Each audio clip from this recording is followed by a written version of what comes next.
and the Senate this week, and our next guest is firmly opposed to them. Here now, Kentucky Republican Senator Rand Paul. Senator Paul, it's a pleasure, as always. Welcome back to Freedom Watch.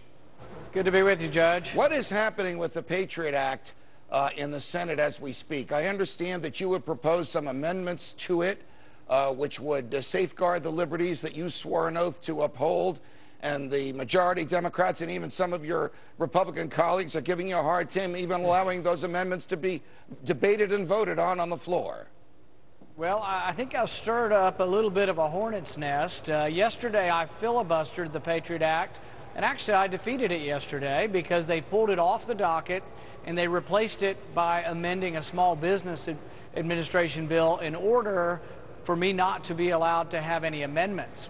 The interesting thing is back in February, Harry Reid said I could have a week of debate and as many amendments and an open process as I wanted. But I kind of stirred things up because I, first of all, pointed out not only do they not believe in the Fourth Amendment, that there's danger to the Second Amendment also.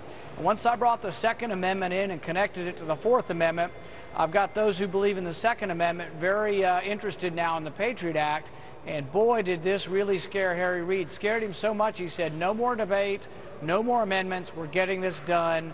By hook or crook, we don't need any debate about the Constitution in the Senate. Wow. They don't want to debate the Constitution in the Senate. As I understand it, one of the extensions of the PATRIOT Act would permit federal agents without search warrants from judges to get information about who owns what handguns, a right that we all have by virtue of our humanity and a right guaranteed to be protected from the government from just this very thing by the Second Amendment. You want to prevent federal agents from getting those records without having to go to a judge and get a search warrant first, and that's what struck a raw nerve with some Republicans and some Democrats in the Senate. Do I have that right? Yes, and here's the thing is, it gets worse than that. The Senate Majority Leader, about 30 minutes, came to the floor and attacked me and said that if my amendment passed, that I would be allowing guns to get in the hands of terrorists, and that I was in favor of terrorists having guns to attack America. I was given 5 minutes to respond, and I said, if you believe that, it's the same as saying because I think that a murderer, alleged murderer, we should have a judge's warrant before we go into their house, that I'm somehow for murderers, that I'm in favor of murder. But he's basically accused me of being in favor of allowing arms to go to terrorists when all I'm asking is to obey the Constitution. And I am respectful and a big believer that under the Constitution, we can capture bad people, murderers, rapists, as well as terrorists, but still keeping our individual freedom in the process. Why do you think so many members of the Congress, each one of whom took the same oath that you did to uphold the Constitution, is willing to run roughshod on the Constitution in order to let federal agents do things that we fought a war against the British government in the Revolutionary War because British soldiers could do it? We fought a Cold War against countries in Eastern Europe because their governments let their agents run roughshod over their people's rights without the intervention of judges. Why, for heaven's sakes, do members of Congress want to permit our federal agents to do that to us and don't want to even talk about it publicly? Well, I think some of it's fear, some of it's a misunderstanding, some of it's that they think, well, gosh, we've captured all these terrorists since we got the PATRIOT Act. We wouldn't have gotten them. But I'd say to those people, you have to prove to me somehow you wouldn't have gotten a warrant. Before the PATRIOT Act, the FISA court never turned down any warrants for about 15 years. There's no indication that the FISA court was going to prevent warrants from happening when there was some evidence that terrorists was happening or that terrorism was happening. But the real anomaly here is that they defend the Second Amendment. They want to say they're for the Constitution, but the Fourth Amendment's really important, and they just gloss over it. But I tell people, your Second Amendment's not safe if you don't believe in the Fourth Amendment. If you let the government go and sift through millions of records to see who owns guns, this week they're going to ask whether or not you donated to a Republican candidate, but maybe next year they're going to ask whether you own a gun or not.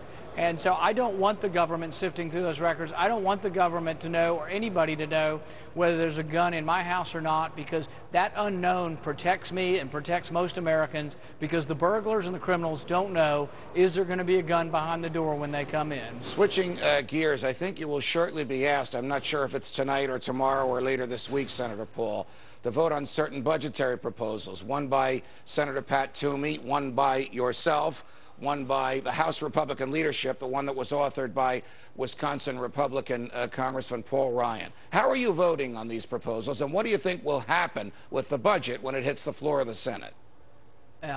I'm a no on Obama's budget because it spends $46 trillion and adds $11 trillion to the debt.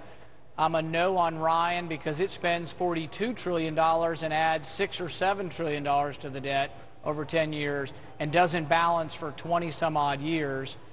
I'm a possible yes on Toomey, but I'm most excited obviously about the budget my office developed. Our budget is the only one that balances in 5 years. The balanced budget amendment that all 47 Republican senators have endorsed requires balancing in 5 years, and mine's the only budget that would actually do it in the prescribed time.